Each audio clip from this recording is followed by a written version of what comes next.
Deja-vu. What did you just say? Nothing, just had a little deja-vu.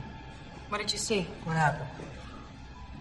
A black car went past us, and then another that looked just like it. How much like it? Was it the same car? Might have been, I'm not sure. Switch, APOC. What is it? A deja vu is usually a glitch in the Matrix. It happens when they change something. Okay.